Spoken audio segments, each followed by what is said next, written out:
agree. She had some. It's going to make it more complicated, but I'll try and speak as clearly as possible. So I suppose you've seen the little bio that Sophia has created. So you know that I'm an artist. I live in Barcelona, but I'm originally from the UK, from a place called Hampshire, which is a county south of London. And I met Sophia in Sydney when we were both living in Sydney pre-pandemic, so before the pandemic, when everyone was happy and free and there were no horrible viruses around or masks to be worn. So yeah, I was there for about 2 years in the end. It was amazing. And I went there from Barcelona. So I was in Barcelona for 1 year and then went with my boyfriend at the time to Sydney and just loved the outdoor lifestyle, living by the sea. You really live so much more outdoors because of the weather and all the activities than you can in the UK. Although the UK is great, it does rain a lot. The weather is a little bit depressing sometimes. Yeah, and I suppose I'd reached a time in my career where I wasn't feeling as fulfilled and I was ready for a change. I was ready to do something a bit more exciting. I'd always dreamt of living abroad. I studied languages at university, and really felt like I just had the very basics of French and Spanish, and I wanted to kind of really learn how to speak in another language, because I couldn't really do that when I left university, despite having done an Erasmus year and all of that. So yeah, I thought this is interruption. Erasmus, for the people who don't know, is a scholarship that you get in Europe in order to study abroad in a different country, because some people may not know what Erasmus is. Yeah, sorry. Yeah, that's what that is. And actually it's they've now stopped it for the UK because of Brexit. So language students in the UK don't have that opportunity anymore, which is a real shame. Because yeah, it's really sad. But elsewhere in Europe they still do it. But it's a great way to kind of immerse yourself in another culture, language experience, go to lots of parties, student parties. That's about all. But no, it's good immersion in a different culture and language. So I did that, and then yeah, moved to Barcelona for a year, and I loved it. I didn't know anyone. One of my friends had a friend out here that was my only contact, and I just found a job on LinkedIn. They said, "Can you start next week?" And so I bought a flight ticket out to Barcelona and I left. And yeah, an adventure, a total adventure. And I just remember feeling a bit like I was coming home. It was a very odd feeling. And I, yeah, had the most wonderful experience. And after the first year in Barcelona, some of my Catalan friends, Spanish friends, they said to me, "Thank God you can speak a bit of Spanish now, because at the beginning we couldn't understand you and you didn't understand us." So there we go. I think you didn't realize how much language you're actually learning until you look back and you think, "Oh wow, I've come a long way."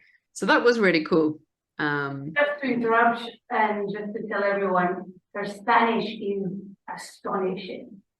No. I couldn't believe she was English. Perhaps we should do a little trial, right? And perhaps you should speak a little Spanish. You're embarrassed, probably. I tell you what, it's actually worse now, Sophia. I might, because of the immersion. So in my first year in Barcelona, this is, I think, really key to language learning. I was so committed to learning Spanish, and I had all Spanish speaking friends. I worked in a Catalan company. My boyfriend was Spanish. I would watch television only in Spanish, everything, complete immersion. I kind of, if I met English people, I didn't want to be friends with them. No. And it was amazing because I learned so much so quickly, because you have to, otherwise you have no friends and you're silent the whole time. Survival. And then when I moved to Sydney, I had Sophia, and we had a lovely group of girls. And loads of them were from Spain or Spanish speaking countries. And we all hung around together and spoke Spanish a lot. And now I've moved back to Barcelona. All my friends are English. And I'm lazy, being a bit lazy, watching television in English and reading in English and knowing English. Por eso. You watch television in English now.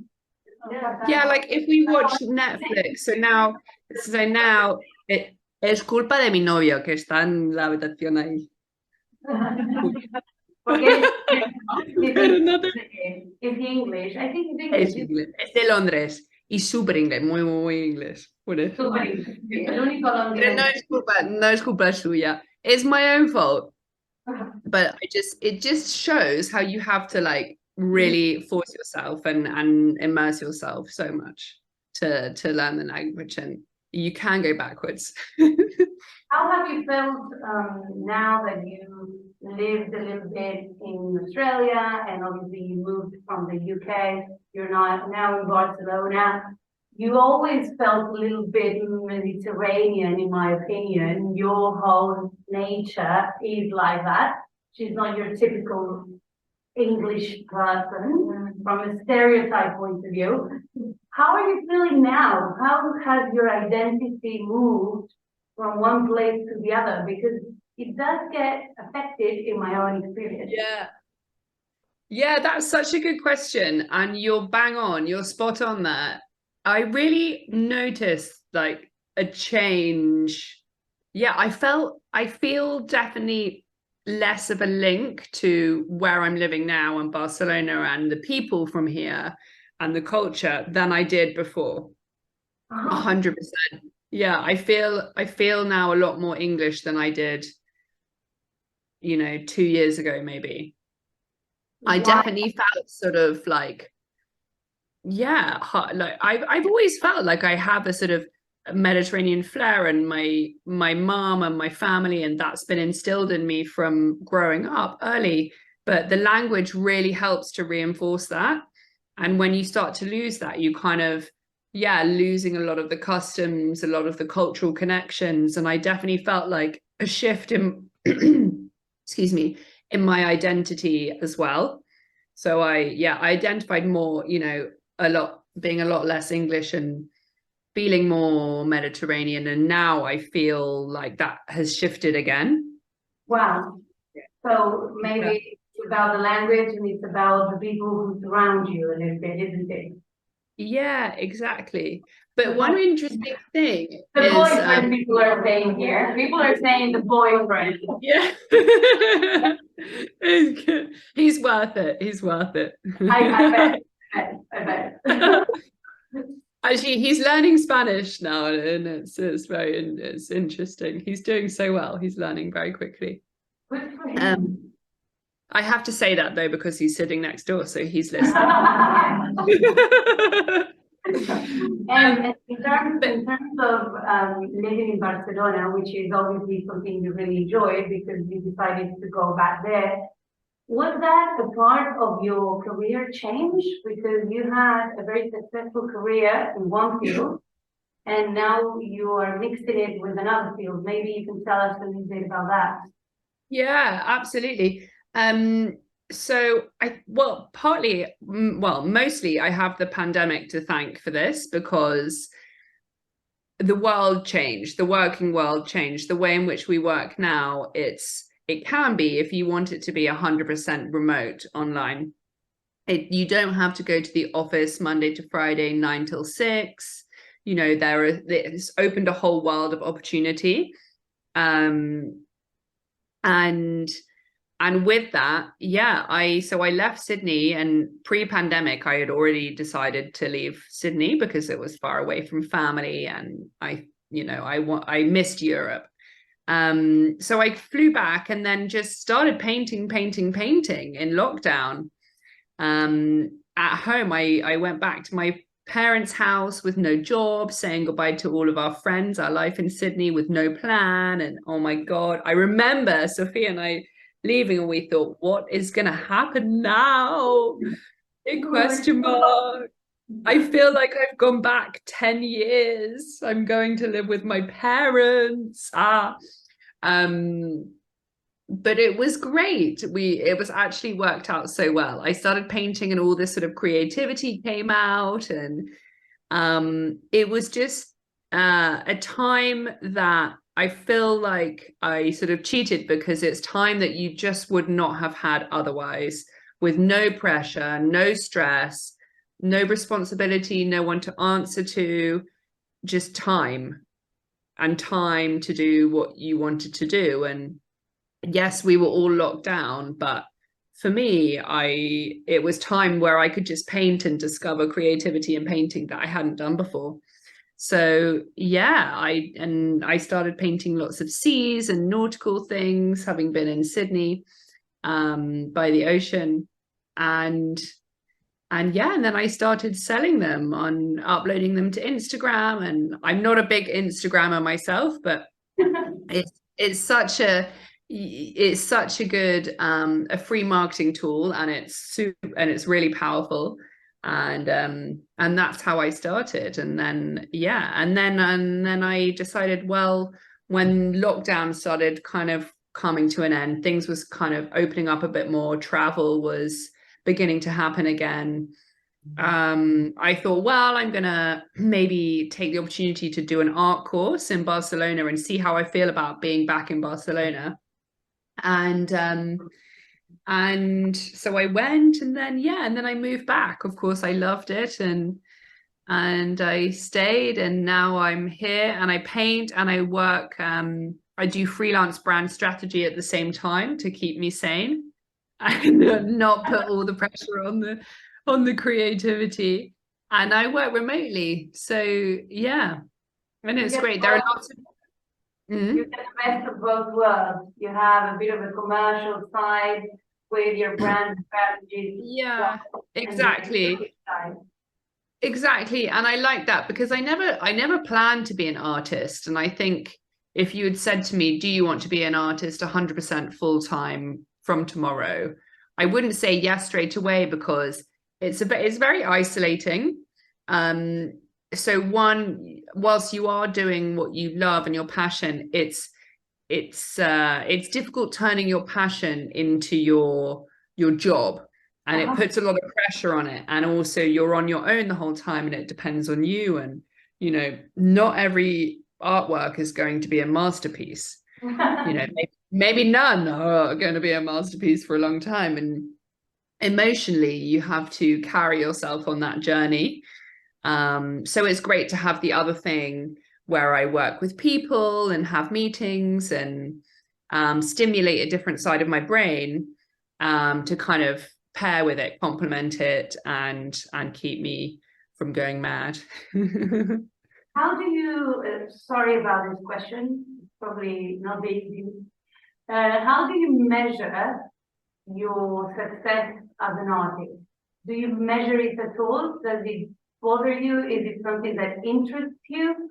Is it about selling? Is it about creating? What is it for you? How do I measure my success? Well,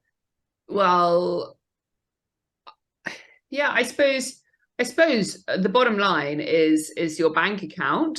So the money, if you've got money coming in as an artist, I think you're doing quite well. There are many artists out there that don't sell anything. So I do feel very lucky. But I think yeah, as long as I'm sort of selling things steadily and gaining traction and gaining new audiences, that's a really key way of measuring how you're doing, noticing how you're doing, is that new people are finding you somehow, even if you're not necessarily doing lots of Instagram marketing or forcing the marketing, they're still finding me. And whether it's through galleries or through through media or website, somehow they do, or through friends of friends. And I'm lucky I keep getting people coming to me and asking for commissions, and sales, which is great. Yeah.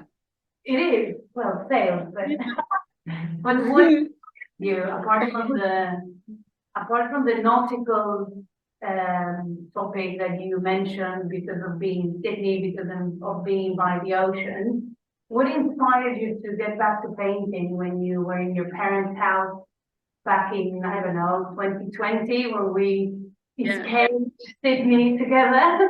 Yeah, good question. Oh, I do miss it though. I have to say, I do miss Sydney. It would be so nice to go back one day. One day we'll do a trip. Going, by the way, we were going to go to Perth. We had a trip booked to Perth. Do you remember this? We had a ticket to Perth. I think it was April 2020 from Sydney to Perth. And we were going to the West Coast. Yeah, just reminding you if you want to. Yes, I do remember, of course, before we left. And then coming back, we had I can't believe it's been about 3 years. We did. No. Why didn't we go? Because of the pandemic. Yeah. She went back home to England, and I came back home to Esperanza Santa Fe. Yeah. Anyway, what inspired you? I had a very stressful job in Sydney. I was working in a design agency, and it was a very toxic work environment, very stressful, kind of non-stop communication. And I really got burnt out, if you know that expression. I was exhausted, kind of mentally. My brain was like overstimulated, and I was very busy. And I didn't have any time ever to do anything else, any hobbies that I like doing. And in the design agency, half of the people in there were the designers and half of them worked on the commercial side. And I was on the commercial side, not allowed to touch the creative side. And that was really frustrating. Yeah. Because nobody knew that I had, creative genes and an eye for things, and kind of you weren't listened to. So I suppose when I came back to the UK, I had all this creativity like pent up waiting to come out, and it just came pouring out as soon as I got home and gave it the opportunity. That's fabulous. What is the thing that you miss the most about home? And by home, I don't know if home is the UK anymore, but that's what I do. Yeah. What do I miss the most about home? I do miss carpet. What do you mean? What do you mean? Carpet, when it's cold in winter, the houses here, they don't have central heating and they don't have carpet. They just have rugs. Carpet. That's funny because the last person I interviewed rugs, but carpet. Like you were talking about the carpet. Yeah, I know. I remember saying that years ago, and it's always stuck with me. No, but the English countryside I do miss. Apart from my family, I should say my family the most. Maybe you should say your family. No, that goes without saying. My family I miss the most, of course. But aside from that, the English countryside is beautiful when it's sunny. 2 days per year, yeah. Yeah. But autumn is very beautiful as well in England. And spring, it's all nice. It is beautiful. It's underrated. We don't have the weather. Yeah. We don't have the weather to enjoy it properly. Yeah. What about your life in Spain now, specifically in Barcelona? Is there something that you particularly like about it, or is it just the weather again? It's the weather is a good one.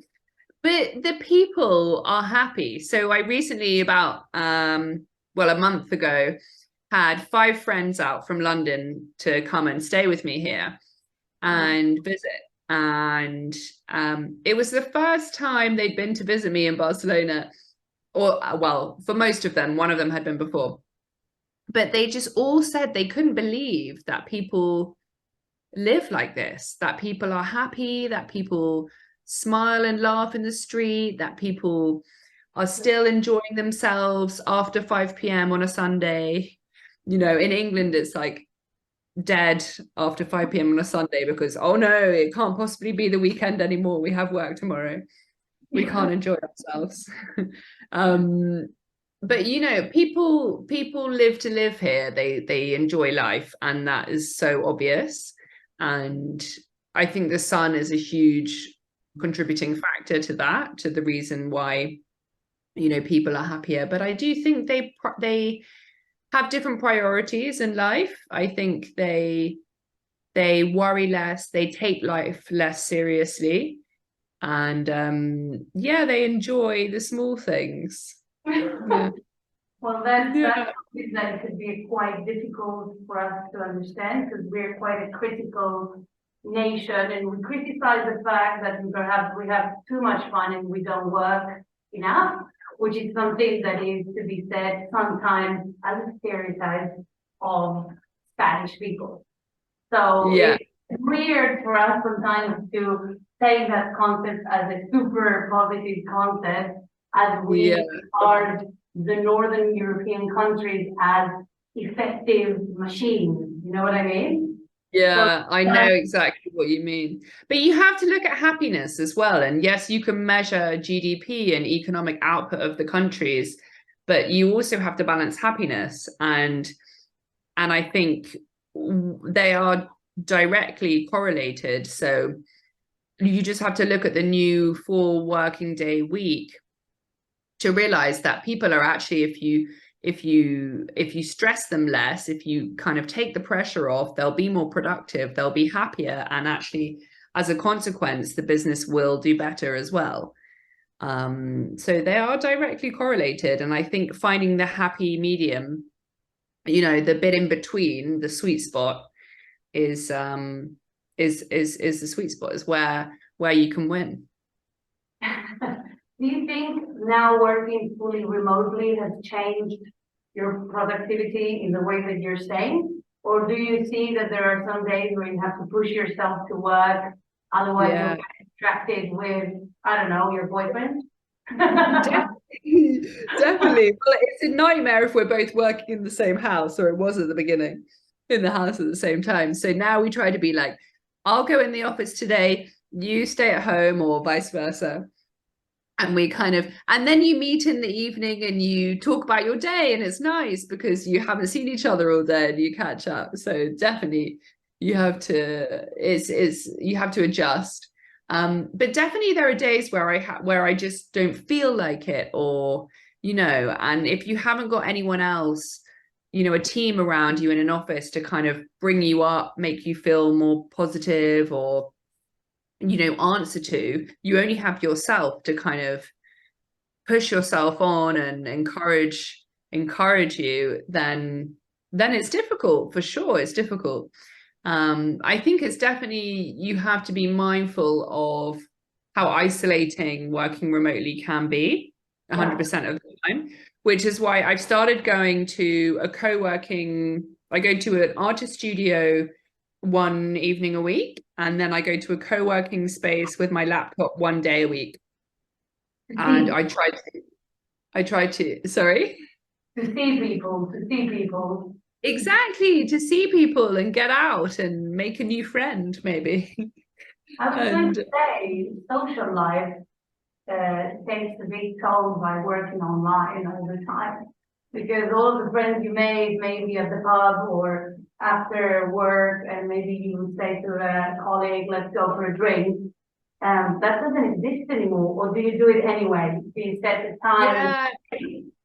I mean, with the co-working spaces are amazing here, and there are so many of them, and that's, well, a result of the pandemic. So many new co-working spaces have opened, and they're very sociable.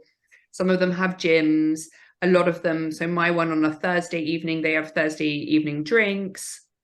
Sometimes they'll have a communal breakfast or a lunch, and they celebrate things like, you know, Valentine's Day, everyone bring something in, or cake or whatever. So they do things to try and get people to mix, and they do interesting talks as well they'll have a speaker from you know, a startup talking about his business or something interesting. So yeah, they do. There is that, and that's really nice to kind of have somewhere to be a part of. Cool. And ladies, do you have any questions for Emily at all? If not, I'll continue, but I want to give you some space. Any questions at all about learning Spanish, learning how to live somewhere else? Yeah, how do you see your future? You're gonna stay in Barcelona, or would you like to go somewhere else? That's a very good question. My mum would like to know the answer to that as well. I don't know. I really don't know, to be honest. It's interesting because at the moment, so I've been here for about 3.5 years now, and I was in Sydney for 2 years. So, you know, it's coming up to 6 years away from home.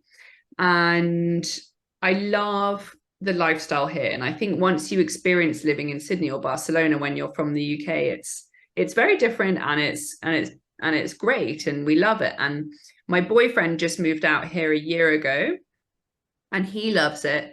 And now we're sort of thinking, you know, it would be wonderful one day to maybe have some space slightly further out of the city, a little bit nearer to nature. We enjoy cycling, so maybe nearer to the mountains, or maybe with access to the sea. We don't know what that looks like.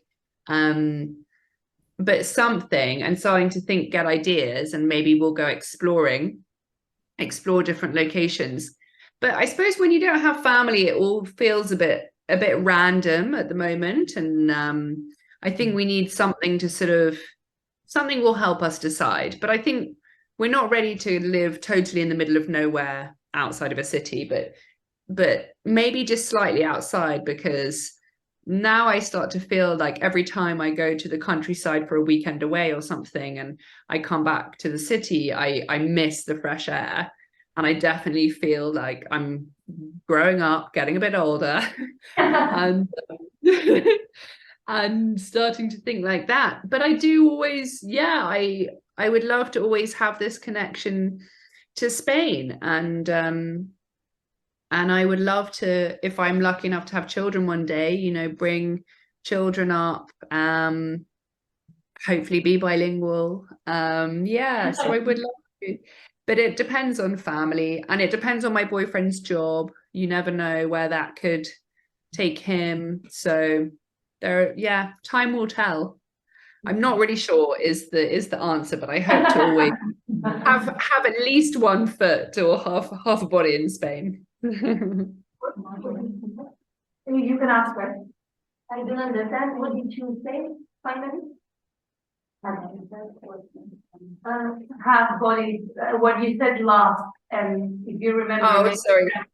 Well, there's an expression you can say, you want to have 1 foot in, you know, a country. Okay. But I changed it to half a body, because for me, I'd want to have more than just 1 foot. Any other questions, ladies? Lily, go. Living in different countries make or inspire you to go through different kinds of art in your art? Your style? Different styles of art, if living in different countries. Yeah, go to different countries. Yeah, that's a good question. I'm thinking about my art, and I'm thinking if anything I've done at the moment has been inspired. I think the subject matter, for sure. I mean, different styles of art. I'm inspired by different artists like Picasso and Matisse, I love. But I had seen them already when I was living in the UK. But I go to lots of exhibitions when I can. I recently went to Sorolla.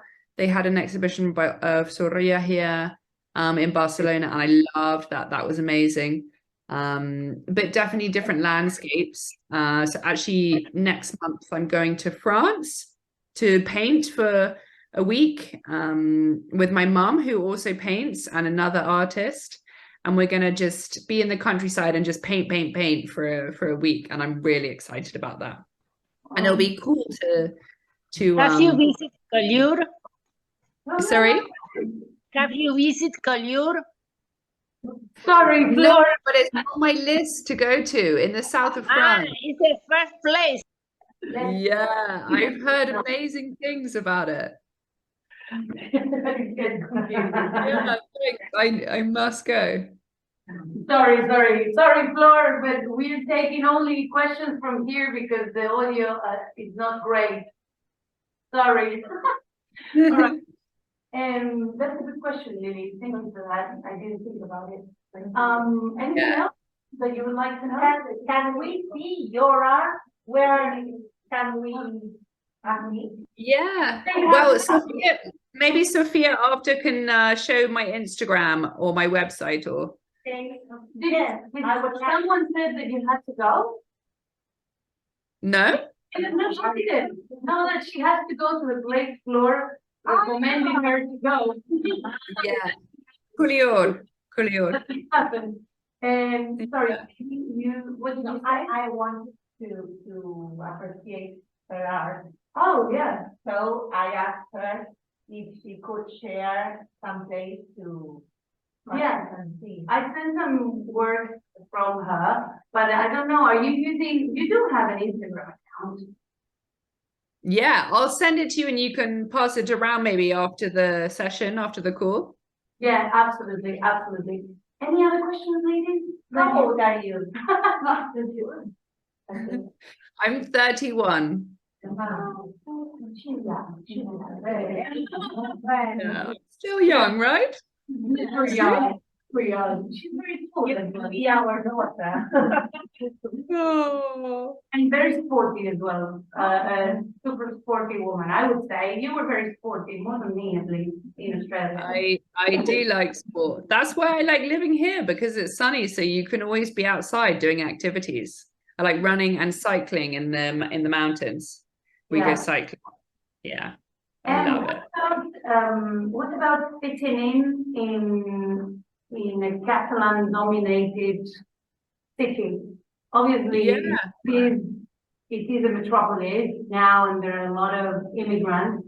However, what about trying to communicate with people who only want to speak Catalan? Did you go through that situation? Yeah, for sure. You definitely come across it.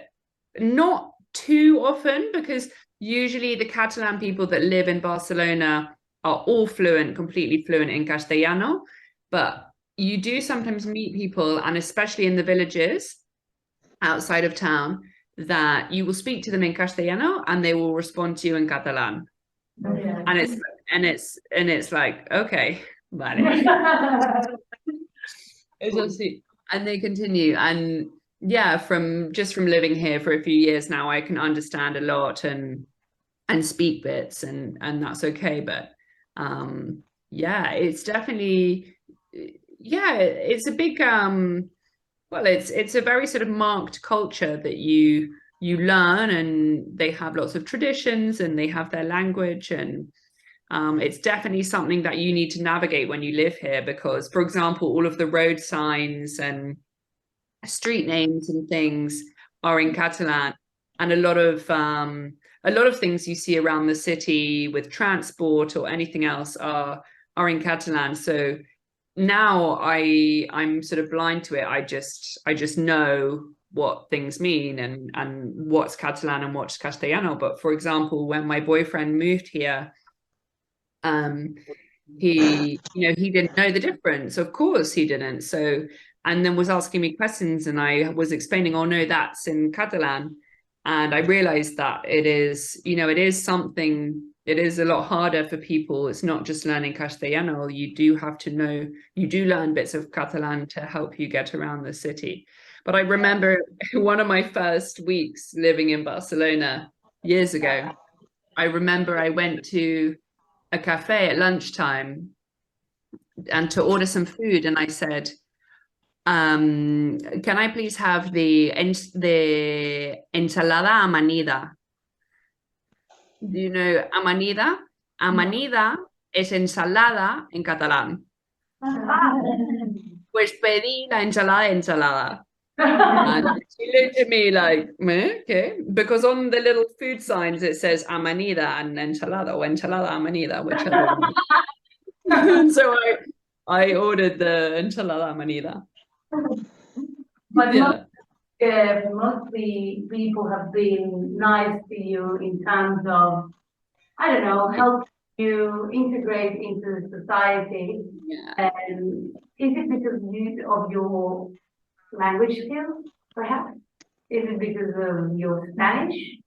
It definitely helps. It definitely helps. And I think if you want to, the Catalans in particular can be very cerrado, very closed at the beginning until they open, until they trust you and let you into their circle. And I think if you can speak Spanish at least, then kind of you're in, and it helps a lot. It helps you, yeah, in a lot of circumstances, maybe in restaurants even, you know, if it's a busy restaurant, to get a table. You know, if you're a guiri, they call us guiris, and guiri is, Yeah, go. do you say that? Do you say that there? We don't. Gringo is more common here. Gringo, es igual, it's the same. So guiri is all the foreign people in Catalonia, or Spain, maybe. I don't know if it's just Catalonia. Spain. And so it helps if you can speak the language, for sure. They'll help, you know, we'll sort out a table for you, or if you're a guiri, they'll say no, you know, turn you away. So you can definitely get away with more, and yeah, it helps a lot in a lot of situations. How are you handling the food? Because, you know, the UK, Australia, we had a lot of Asian food in Australia, and we loved it, at least I did. And it's one of the best Asian cuisines in Australia, especially in Sydney. Yeah. And now living in Barcelona, you have a completely different cuisine. How's that going? I know. Well, we have a lot of pan con tomate, and I love that, unfortunately, or pan tomàquet, they should say in Catalan. Yeah, I mean, actually, the food scene in Barcelona has improved so much. So over the last about 5 years, it's the restaurants are amazing, and you can find whatever you like. Of course, most of the restaurants is Spanish cooking, it's tapas, or traditional Catalan stuff, but the quality, the standard is really, really good. And the produce is fresh, the vegetables taste, you know, of vegetables, the garlic tastes like garlic, the tomatoes are sweet. It really makes a difference. And yeah, again, the sun helps with that. Everything grows freshly. Trending topic of our chat in Barcelona because of the sun. Bottom line, the title. I follow the sun. Yeah. It's definitely a theme. Do you wish you could go back in time? And do you wish we could have stayed in Sydney? Or is that never a thought? That never crosses your mind now? For sure, I miss it. I definitely miss it. And I think about it a lot. But I would never say I regret anything. I don't regret what happened. Everything happened for a reason. I like to think that, you know, things happen in your life, and it's the way you react to them that determines your success, or, you know, your future, the outcome. So I'm really pleased that what happened. I started my now career. I started painting. I became an artist, and I came back home to my family and also to Europe, which is where I feel like down in the bottom of my heart where I belong. But that's not to say that I wouldn't go back, maybe for a year or two, to Sydney one day. There you go.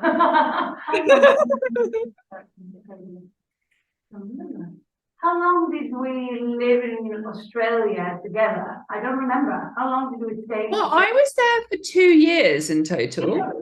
No, maybe 2.5. So maybe the same year. I don't know. Yeah, And- yeah. Would you go back? Would you go back? How did we meet? How did we meet? Through our friends. How did we meet? What happens when you live abroad? People just You appear. meet so many people, don't you? Yeah. The people appear in your friends. That's how it happens. I saw We her must once- have met through other friends, for sure. We met through a friend, but who was our friend in common Edie. at the beginning? Edie's. No, I don't know. It was Edie's. I don't remember. I don't know. We met and we were very good friends from the We'll beginning. work it out. Yeah. That's what happened. Hey, no, well, nothing's happened. We're still great friends, aren't we? No, that's what happened. That's it. I said we became Oh, I friends. see, That's it. Exactly. Next on my list to come and visit is Argentina. Yay!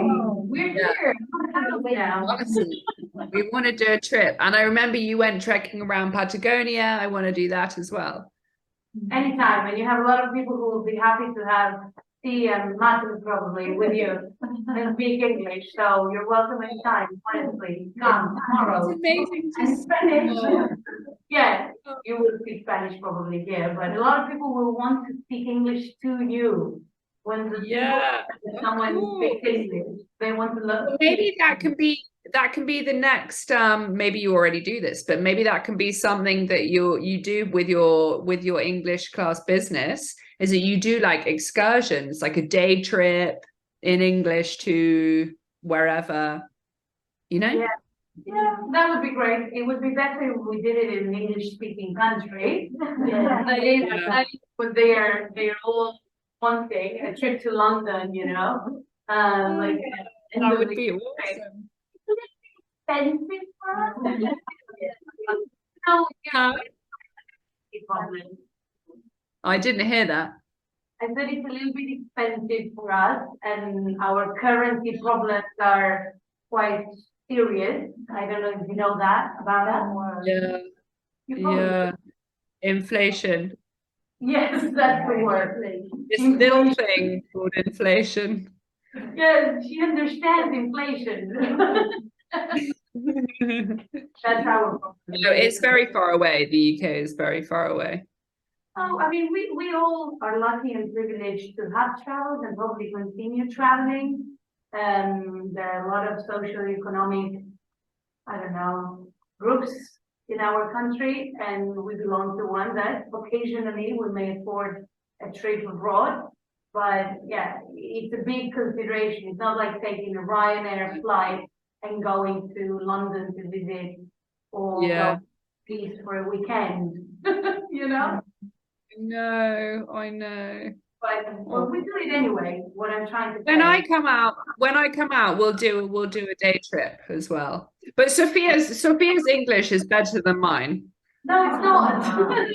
I tell you, it is. It is. And her accent is incredible. She does speak better than me. I used to. It's the same as you. I was in math. So anytime Yeah. that I am speaking to someone from another country, I get better, but not at all.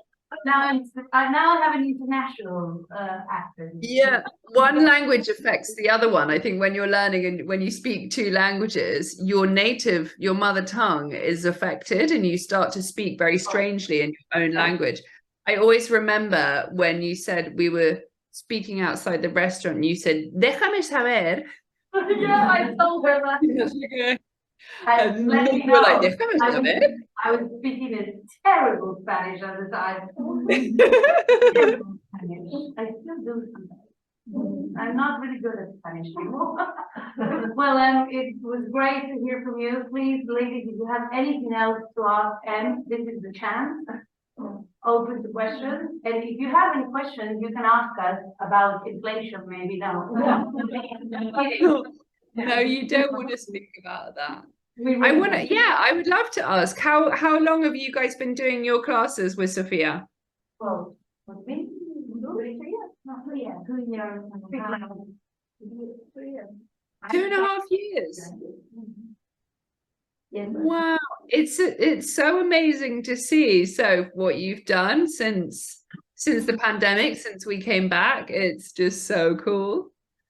Yeah, I never thought I would go back to teaching like this. I really didn't. But And I'm happy. ladies, what's Sophia like as a teacher? Don't do that. Be honest. God, they're all smiling. You're embarrassing me. Oh, No, but they have been learning as a group, some of them, for a very long time. So they are very, very committed students, actually. Well, yeah, you're very consistent. How long did you stay as a group before meeting me? 15 years. They were 15 years with another teacher, and then I came 3 years ago. oh, wow, that's amazing. That's amazing. They have the same like vocabulary and all of that.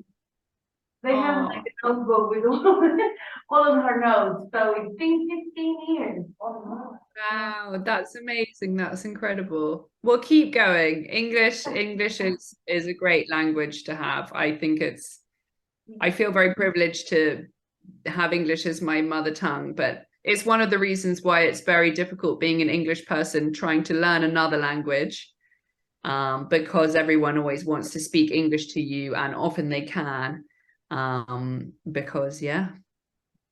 But you're a very good Spanish speaker. Honestly, I'm saying this even if she's there, but I mean it. I never met an English person that spoke another language as well as you do. It's crazy. Now you're embarrassed, but it's crazy. Her accent is Spanish, essentially Spanish, but it's proper Spanish. Yeah, you cannot hear an English accent apart from many. Well, sometimes when we were drunk, but that's another story. But it was hard for me to speak Spanish to you in some cases.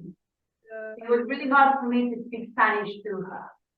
I don't know. It was just I was more comfortable speaking English to you than to the other ladies, right?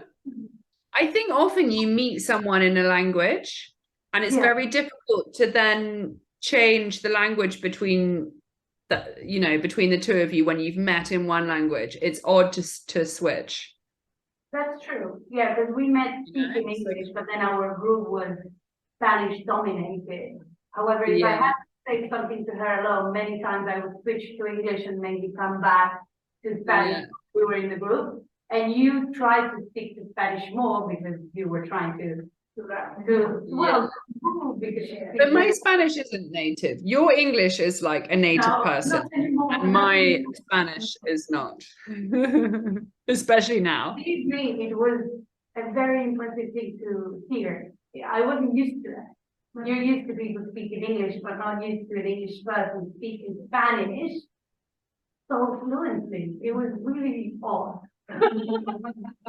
Well, then I'll let you go. I know it's late over there, even if they have dinner very late.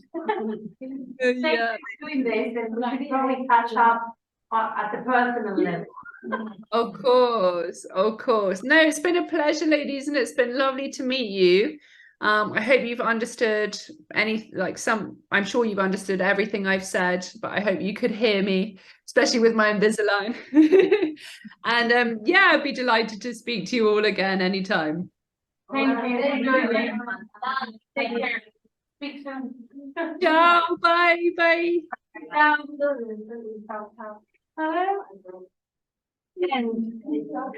Ahí está Flor, bye Flor.